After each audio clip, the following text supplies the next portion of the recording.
혹시 여러분도 외국에서 힘든 상황에 처했던 적이 있나요? 아니면 우리나라를 찾은 외국인들이 어려움에 빠진 모습을 본 적은 없으신가요? 오늘 들려드릴 이야기는 정말 특별합니다. 태풍이 몰아치던 어느 밤, 부산의 작은 골목에서 일어난 기적 같은 일이에요. 돈이나 명예를 바라지 않는 순수한 선에 가족보다도 더 따뜻한 마음을 보여준 사람들의 이야기죠. 이 감동적인 실화는 나중에 전 세계 언론에 보도되며 세상에서 가장 따뜻한 도시라는 찬사를 받기도 했습니다. 우리가 잊고 살았던 진짜 인간미가 무엇인지, 작은 친절이 얼마나 큰 울림을 만들어낼 수 있는지 깨닫게 해주는 이야기예요. 지금 바로 끝까지 들어보세요. 분명 여러분의 마음도 따뜻해질 거예요. 오늘의 이야기가 궁금하시다면 끝까지 시청해 주시고 1초 좋아요와 구독 눌러주신다면 영상 제작에 큰 도움이 되고 평생 웃는 일 가득하실 겁니다. 안녕하세요. 저는 마크라고 합니다. 독일에서 온 25살 배낭여행객이죠.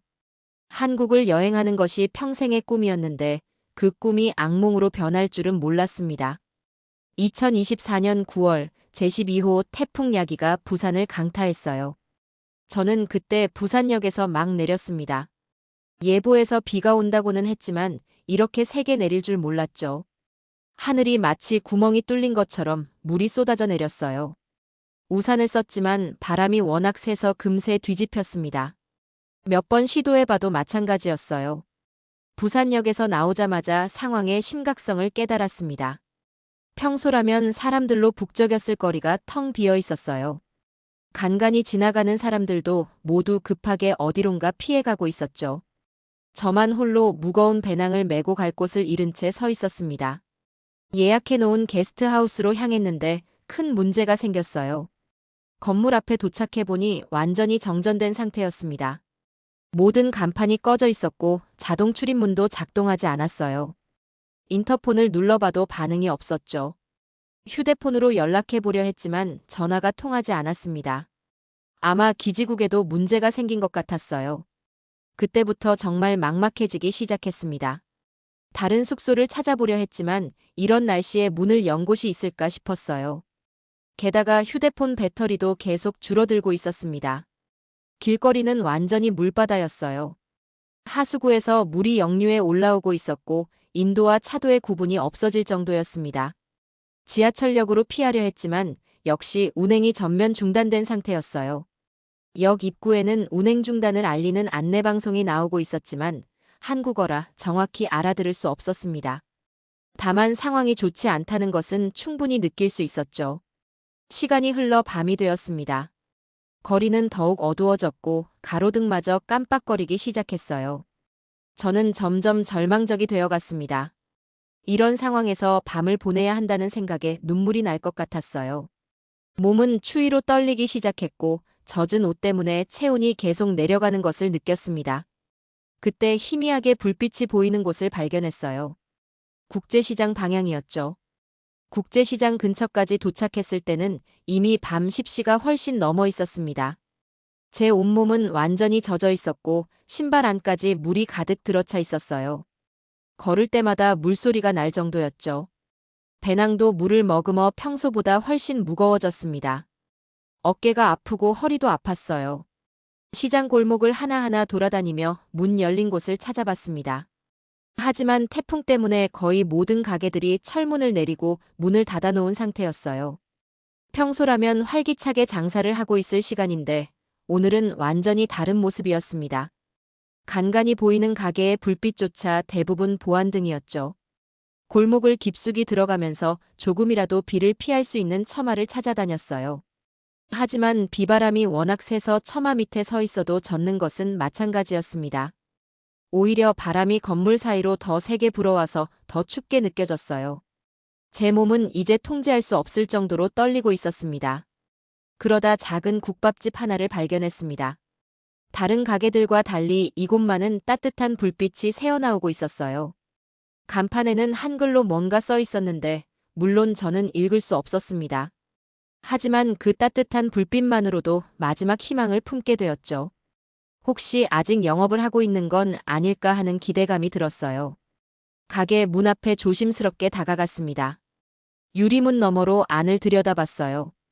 하지만 곧 실망할 수밖에 없었습니다. 모든 의자들이 테이블 위에 정리되어 있었고 바닥도 깨끗하게 청소된 상태였어요. 이미 영업을 완전히 마감한 것이 분명했습니다. 그래도 혹시나 해서 문을 살짝 밀어봤어요. 하지만 당연히 잠겨 있었습니다. 문고리를 돌려봐도 마찬가지였죠. 문을 두드려 볼까도 생각했지만 이미 집으로 돌아가신 것 같았어요. 게다가 이런 날씨에 귀찮게 할 수도 없었죠. 문 앞에서 한참을 망연자실 서 있었습니다.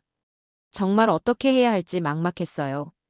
24시간 편의점이라도 있으면 좋겠다고 생각했지만 이 근처에는 보이지 않았습니다. 인근 다른 가게들도 모두 마찬가지 상황이었어요. 이 추위와 비바람 속에서 정말 밤을 보내야 하는 건지 두려웠습니다. 그때 제 마음속에 절망이라는 감정이 밀려왔어요. 그때였습니다. 멀리서 우산을 쓴 두 사람의 실루엣이 보였어요. 비바람 속에서도 꿋꿋하게 걸어오고 있었습니다.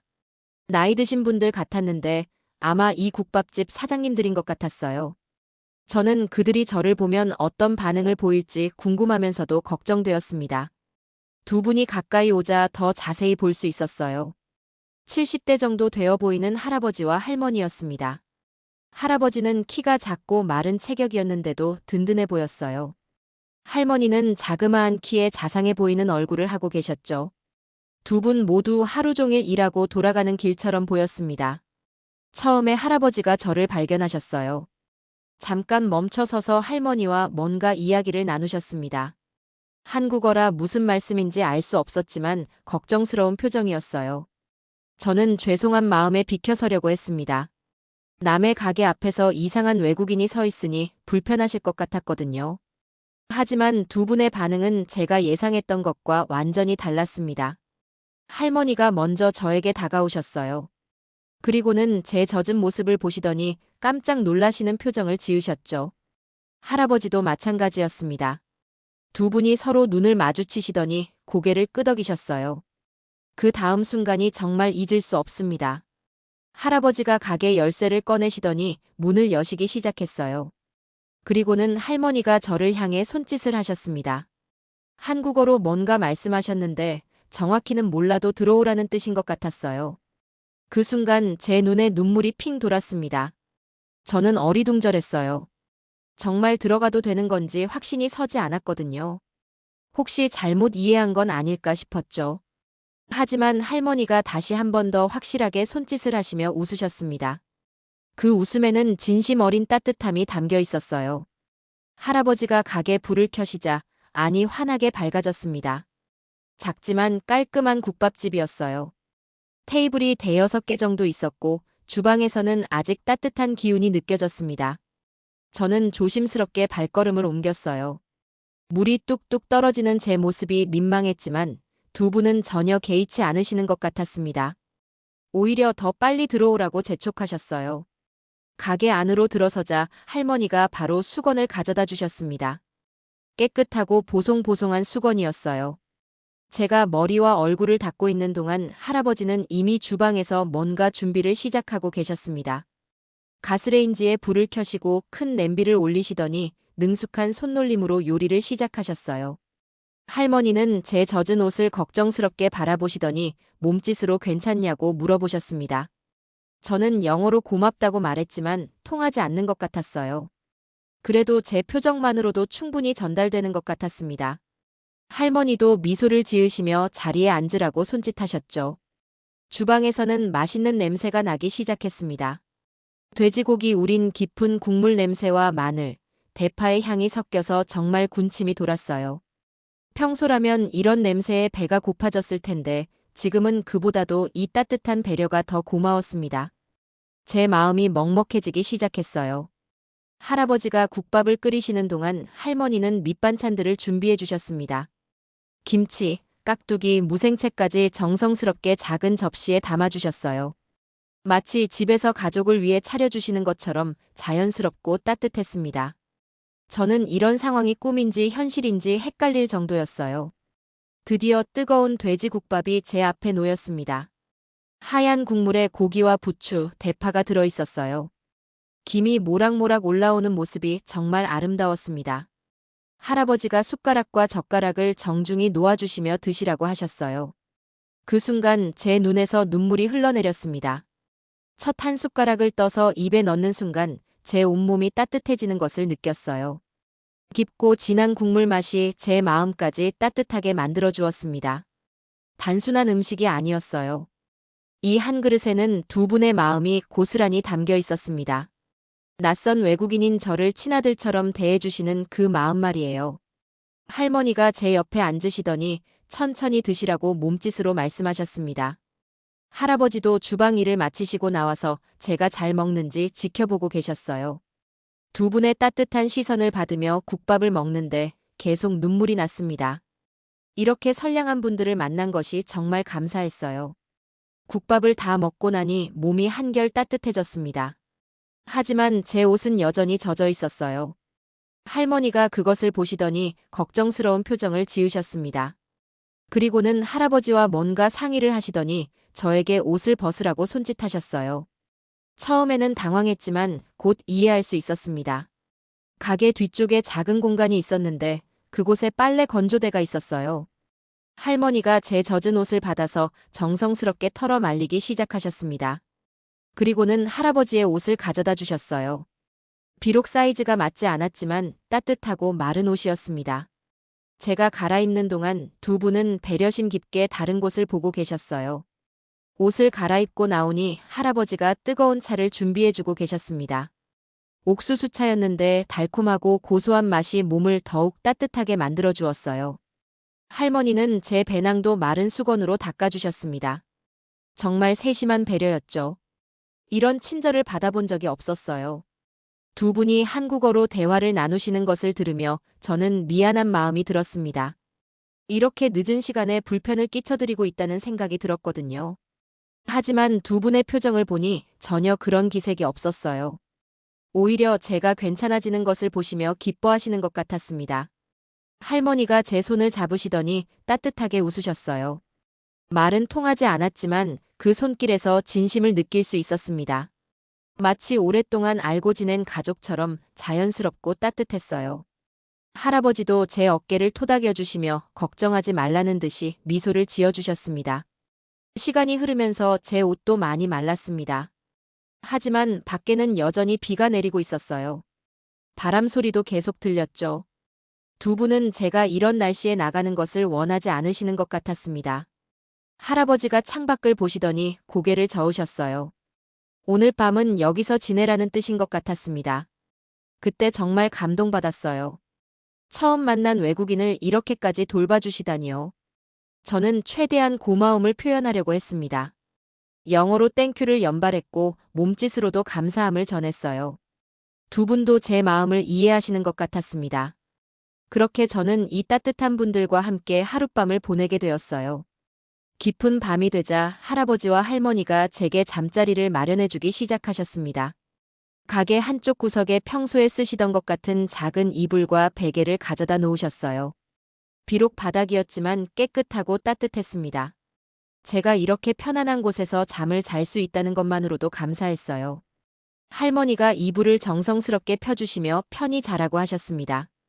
한국어였지만 그 따뜻한 어조에서 충분히 의미를 알 수 있었어요. 할아버지도 제 곁에 물 한 잔을 놓아주시며 목이 마르면 드시라고 하셨죠. 정말 세심한 배려였습니다. 두 분이 집으로 돌아가시기 전에 마지막으로 제가 괜찮은지 확인해 주셨어요. 추우면 이불을 더 덮으라고 하시고 화장실은 어디에 있는지도 알려주셨습니다. 그리고는 문단속을 확인하시며 안전하게 잠들 수 있도록 해주셨어요. 마치 정말 가족을 돌보는 것 같았습니다. 이불 속에 누워서 오늘 하루를 돌이켜봤어요. 아침에는 절망적이었던 상황이 이렇게 따뜻한 결말로 이어질 줄 몰랐습니다. 두 분의 선량함과 따뜻함이 제 마음을 완전히 바꿔놓았어요. 한국 사람들의 정이 이런 것이구나 하는 것을 몸소 체험했습니다. 밖에서는 여전히 비바람이 몰아치고 있었지만 가게 안은 정말 평화로웠어요. 따뜻한 이불 안에서 오늘의 감동을 되새기며 잠에 들었습니다. 꿈에서도 할아버지와 할머니의 따뜻한 미소가 계속 보였어요. 정말 천사 같은 분들이었습니다. 새벽에 한번 깨어났는데 제 옆에 따뜻한 차 한 잔이 놓여 있었어요. 아마 할아버지나 할머니가 중간에 와서 놓아주신 것 같았습니다. 그 세심함에 또 한 번 감동받았죠. 이런 배려를 받아본 적이 없었거든요. 다시 잠에 들 때까지 감사한 마음이 가득했습니다. 다음 날 아침 새벽 6시쯤 눈을 떴습니다. 밖을 보니 비는 그쳤지만 아직 구름이 많이 끼어 있었어요. 하지만 어제보다는 훨씬 맑아진 상태였습니다. 제가 일어나자 이미 와 계시던 할아버지가 따뜻하게 인사해 주셨어요. 할머니도 곧 오셨죠. 아침 식사로 또다시 국밥을 끓여 주셨습니다. 어제와는 조금 다른 맛이었는데 더욱 깊고 진했어요. 아침 국밥의 따뜻함이 제 하루를 완벽하게 시작해 주었습니다. 함께 드시는 두 분의 모습을 보며 정말 가족 같다는 생각이 들었어요. 식사를 마치고 제 옷을 다시 입었는데 완전히 마른 상태였습니다. 할머니가 밤새 신경 써주신 덕분이었어요. 제 배낭도 깨끗하게 정리되어 있었고 젖었던 물건들도 모두 말려져 있었습니다. 정말 감사할 따름이었죠. 이제 떠날 시간이 되었습니다. 저는 어떻게 감사를 표현해야 할지 몰랐어요. 지갑을 꺼내려 했지만 두 분이 완강히 거절하셨습니다. 돈은 받을 수 없다는 듯이 손사래를 치셨어요. 그 순간 정말 눈물이 날 뻔했습니다. 이런 순수한 선의를 어떻게 갚아야 할까요? 대신 제가 가지고 있던 독일 기념품을 드리려 했어요. 작은 독일 국기 배지와 초콜릿이었는데 기꺼이 받아주셨습니다. 할머니가 특히 기뻐하시며 소중하게 받아주셨어요. 제 마음을 조금이나마 전할 수 있어서 다행이었습니다. 마지막으로 저는 영어와 몸짓을 섞어가며 최대한 감사 인사를 드렸습니다. 한국은 제게 가족 같은 나라가 되었어요. 여러분 덕분에 한국을 사랑하게 되었습니다라고 말했죠. 물론 통하지 않았지만 제 진심만큼은 전달된 것 같았어요.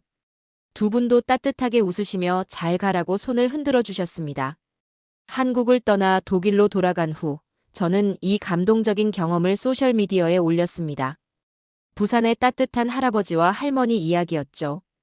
태풍이 몰아치던 밤에 낯선 외국인을 가족처럼 돌봐준 이야기를 자세히 썼어요. 처음에는 제 친구들만 보는 줄 알았는데 점점 많은 사람들이 공유하기 시작했습니다.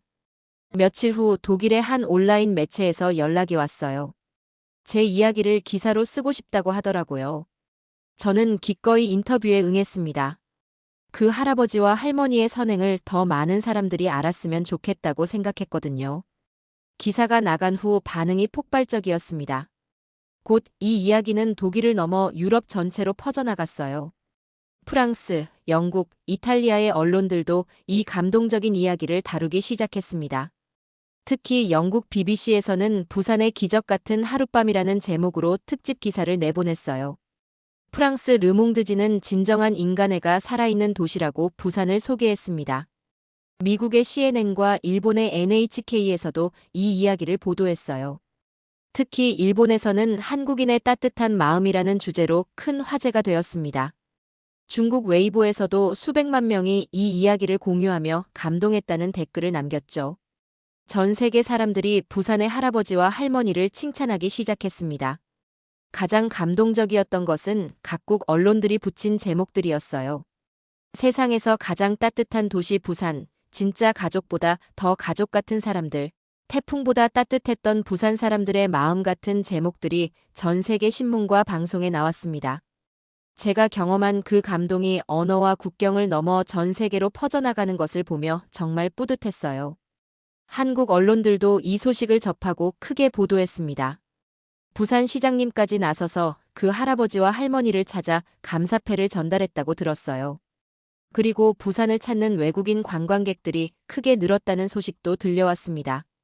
많은 외국인들이 따뜻한 부산 사람들을 만나보고 싶다며 부산 여행을 계획하고 있다고 했죠. 저는 지금도 그때의 감동을 잊을 수 없습니다. 돈이나 명예 같은 것을 바라지 않고 순수하게 도움을 주신 그 마음이요. 그 하룻밤의 경험이 제 인생을 바꿔놓았어요. 이제 저는 독일에서 한국어를 배우고 있고 내년에는 다시 부산을 방문해서 그 할아버지와 할머니께 직접 감사 인사를 드릴 예정입니다. 이 이야기가 전 세계에 알려지면서 부산 정신이라는 말까지 생겨났어요. 어려운 사람을 도와주는 따뜻한 마음을 뜻하는 말이죠. 정말 자랑스럽고 감사한 일입니다. 그 할아버지와 할머니 덕분에 한국이 전 세계에서 마음이 따뜻한 나라로 불리게 되었거든요. 작은 선행이 이렇게 큰 울림을 만들어낼 수 있다는 것을 보며 인간의 선함에 대해 다시 한번 생각하게 되었습니다. 여러분은 이 이야기를 들으시고 어떤 생각이 드시나요? 우리 주변에도 이런 따뜻한 마음을 가진 분들이 많이 계시죠? 혹시 여러분도 비슷한 경험이 있으시다면 댓글로 들려주세요. 그리고 이 감동적인 이야기가 더 많은 사람들에게 전해질 수 있도록 구독과 좋아요, 그리고 공유 부탁드립니다. 작은 선의가 세상을 바꿀 수 있다는 것을 함께 믿어보아요.